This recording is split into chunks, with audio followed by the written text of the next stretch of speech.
I'm feeling wonderful. We're so excited about Her Majesty's Jubilee. Magic. Harry Potter for grown-ups. No, obviously it's a special day, isn't it, for the Queen? Long live our noble Queen. I don't know the rest Long may she reign. Da, da, da, da, da, da, da. Victorious, happy and glorious. So long to reign. Oh. Yes, we are back, and today I am on this giant road that leads to Buckingham Palace.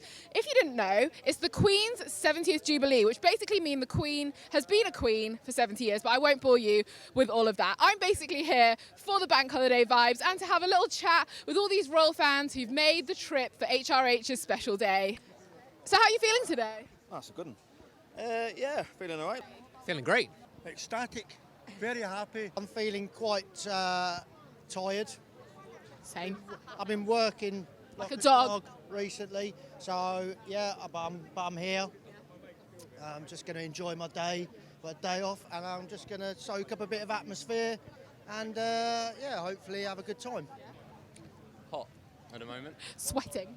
Absolutely. I'm very excited being with all these people celebrating the Queen's 70, just about 70 years of reign. I think she's done exceedingly well, and it's so exciting, isn't it? Yes. So we're really excited. I've lived in London for 12 years and we've never seen anything like this before, so super excited. Oh, excited. Something to remember. Yeah. Marvellous occasion. I feel great. I mean, what a day to be alive. Not too shabby, yeah? Yourself? Yeah, I'm good. Honest to God, we'll never ever see anything like this again. It's just unbelievable. This is the British community, do you know what I mean? And what does the Queen mean to you? Allah. Well, I think just an occasion like this, it's nice just to get together, regardless of whether you're a royalist or you're not. Whether I think the royal family has a place in society now, I'm not totally sure. I was about to ask that question. But it's just nice to see people being happy. We've had a couple of years of being really sad, so it's nice to see people together. We're from the Philippines. Yep. And basically, Great Britain for us is not that a big deal at that time. Right. Yeah, because Philippines is not colonized by UK, and when we moved here, that's the only time that we found out that the families are a big families. The Queen is great. Since we moved here, we learn a lot from the Queen's family, especially the hierarchy and everything, the Commonwealth. That's the time that we learned about the Commonwealth. It's not a question you should ask somebody like me, because neither, to be honest. not loads, but I am English. So he's here just for the atmosphere. I'm here for the atmosphere. Not so much the See Queen. some friends have a good time. Well, most people love it. Yeah, the royal family. Questionable. Very, wouldn't you say? Given the recent antics that have been going on. She's lovely. She always gives a message at Christmas, always on Christmas Day about 3 o'clock in the afternoon.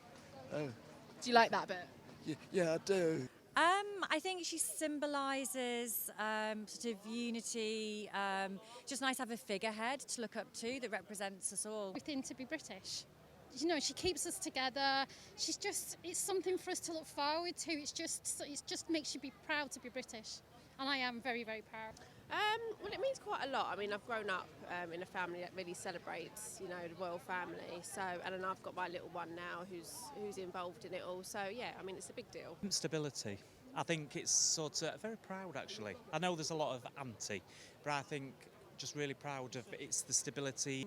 The way I see it is that she sort of embodies the country. She's sort of like a physical sort of representation of the nation and somebody that the entire country can, you know, unify behind. I think, you know, obviously in a modern society it's a bit preposterous that we have a royal family, but what it means is that there's someone above all of the polarising politics that we have, and I think that's really important. And obviously we're in a bit of a cost of living crisis at the moment, and this is costing millions. How do you feel about that? Do you know what? Now that you've said it, I've not actually thought about it.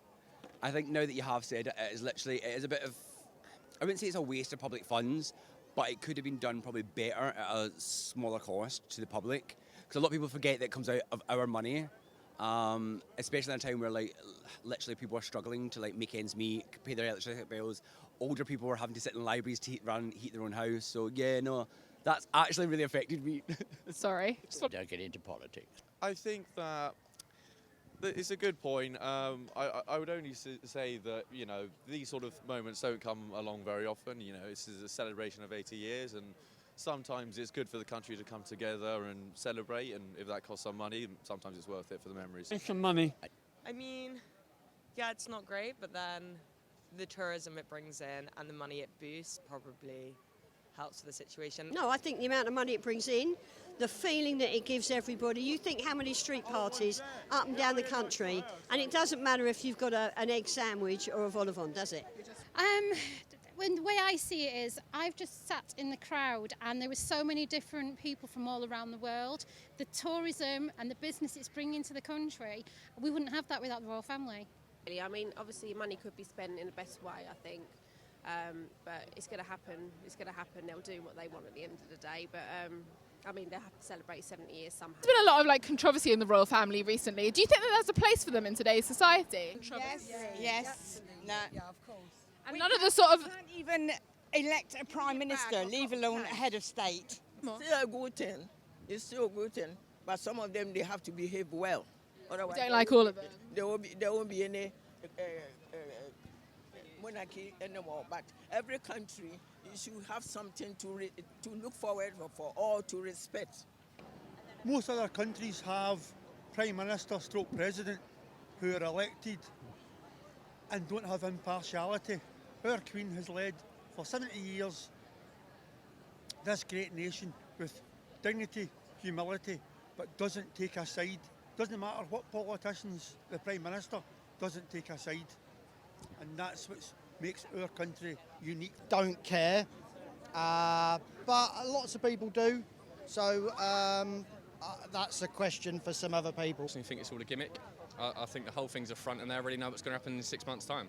Kept the country safe. That's it keeps an eye on how things are, on how the country is developing, and that there isn't constitutional overreach, so to speak.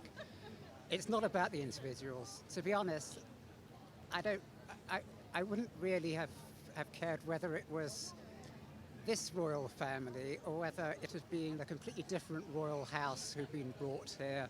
It's the institution that counts. You're always going to have people in the royal family who are going to do things that people don't agree with. I mean, if anyone does anything remotely controversial, you're going to have people who don't agree with it. There's some who would give a lot for public duty, like, I mean, the Princess Anne, Prince Charles, Prince William. But there's other elements of the family that are probably a little bit less important. Prince Andrew. Yeah, Prince Andrew for definite. But yeah, like Prince Andrew, Harry. Although I do still love Harry, I just think that he needs to remember that he's British. Not up for living his own life. Exactly. Stop living your own life. Stop living your own life. Live for us. Human. That's what it is. But yeah, I do like Meghan. I think the problem with Meghan is she just wasn't prepared. And I get that probably falls back to that whole British it's a stiff upper lip. They weren't prepared for an American who was famous to join the royal family. Do you think it was just the American part that they weren't ready for? I mean, I would hope it was, because I would hate to think there was any kind of underlying racism, because that shouldn't be anywhere in society. Never mind people who represent our country and the head of the state. But I think the majority of it was that she probably had an idea of what she would be doing, and it wasn't what she thought she'd be doing. And could you sum up the Queen in one word? Fancy. Amazing. I'd have to say legendary. She's a bit of a ledge, isn't she? I mean, come on, to have done what she's done for 70 years. That's no joke. That's pretty impressive. All jokes aside, you've got to take your hat off to her. Whether she's your cup of tea or whether the royal family are your cup of tea. But, yeah, kudos to her. Beautiful. Lovely and glorious. Old. Iconic. Yeah, iconic. She's pretty iconic. Yeah, she's pretty iconic. Brave. Gracious. Bless my Queen. Yeah. God bless. Have a happy day. Yeah. I hope she sees this. Yes. Yeah.